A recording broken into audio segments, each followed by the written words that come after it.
Well, hi folks. I'm going to do a quick update. These are quite fast-moving markets, so I thought I'd update you on a few things like natural gas and gold and oil and the yen pairs and the dollar and so on, just very quickly. While I'm here, I've got this website up on the page that you can see right now, Moomoo. I'd be interested to hear from you if you've had an experience trading with Moomoo and using their platform. It looks fantastic to me, and they've actually asked me if I'd try it out with them and give it a go. So I'd just like to hear from you. It'd be interesting to hear. Let's go across and have a look at the charts straight away. So here we've got natural gas and a few other things, wheat and sugar and so on, and WTI. And you see my last couple of videos on all of these, and basically I'm waiting for WTI to make a top. Let's start with this one at around about $92.20. We're pretty close to there now.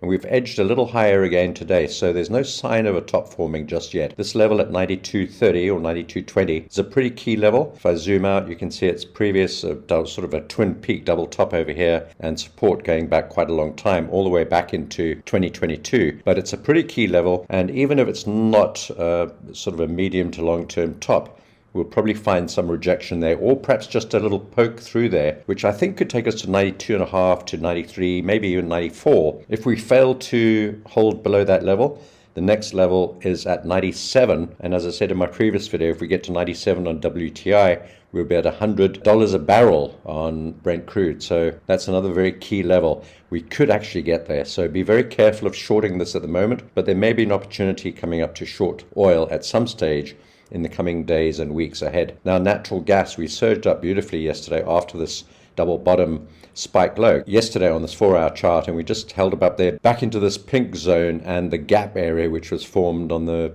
4th of September, beginning of this month. So we're back into that area where the gap is and just sort of stalling below that right now. So if we can get up through there and hold above about $2.75, we should then get up to about 280. 280 is actually a key level. You can see the multiple rejections from there. If I just zoom this 4-hour chart out, you can see if I've got the cursor there, 285, and if we can close above there and hold above there, I think on this occasion $3 will provide less resistance than the 285 level. This is obviously now the key level. Write that down and put that as a key number. If we can close above there on a daily basis, I think $3 is probably going to be a lot easier than it was looking back a while ago, and then we should be up to about $3.20. If we have a look at the daily chart on natural gas, you can see how this channel top looks, and that's round about $3.20 now, right up there at the top of this channel. And if we get up there before or around about the rollover date, which is the 27th of September, so we're the 19th now, so about a week away from here, and we should be or could be in that range at around about 320. The November contract's pricing in above $3, so it'll be interesting to see how that works out. And again, depending on your broker, how they treat your rollover. Sometimes it's a gradual slide into the next month's contract and then a pullback. Sometimes there's a gap. Sometimes the next month adjusts to the front month. Depends on how your broker deals with it and what pricing they're using. So be very careful of that. But I think the ideal situation would be $3.20 at the rollover, and that's on the 27th of September. So about 8 or 9 days time from here. Wheat, we're still long on wheat. That's just sort of consolidating. It looks like there's a bit more wheat coming out of Ukraine and a bit more free passage for grains in general. So that's going to put a bit of a downward pressure on the price of wheat. But overall, I think if we can hold above that spike low there, that's the key number, 569. That spike that took us below this previous low going back to May, beginning of the year. And we spiked down below there, broke lower, false break, big spike, beautiful spike low, wick low. And we're just holding above there. We've probably retraced 61.8% of that from that low to the recent high a couple of days ago. Let's just check that out. Why not draw that in while we're here? These patterns you eventually begin to spot by eye without having to draw them in. Yeah, so there's the 61.8% level. We did go a little bit lower actually, sort of halfway down to the 786, but we're still holding above the 618. So I think if we can hold above this low today, in fact, perhaps a wee bit low down to the 786, which would be about 580 cents per bushel. I think I said dollars earlier. It's cents per bushel. Then we should see wheat begin to rally, and this little setback here might just be a pullback and a consolidation. So that's wheat and natural gas and WTI. And then gold has been a fantastic performer. We're looking for a move up, as I said on my previous videos. We've got to get up through this high here at 1950, 1952-ish, that high. And then, but the key level is this 1985-ish, 1980 to 1985. You can hold above there on a daily basis. we should get up to 2070 pretty quickly, and that's where we're aiming. But so far I like it. It's not a great big move. It's not very exciting, but it is moving higher, and we're getting a sort of a higher low situation now. Now we need to make a higher high above 1950, then move up to 1980, close above there, and then we should be on our way to 2070 plus. But even though that's looking positive, it's not all that exciting. See that platinum and palladium also looking pretty good, and silver also just beginning to rally. Platinum looking particularly good. Palladium, if you remember, I said it was a good opportunity to buy after these spike lows down here. That's moving up nicely.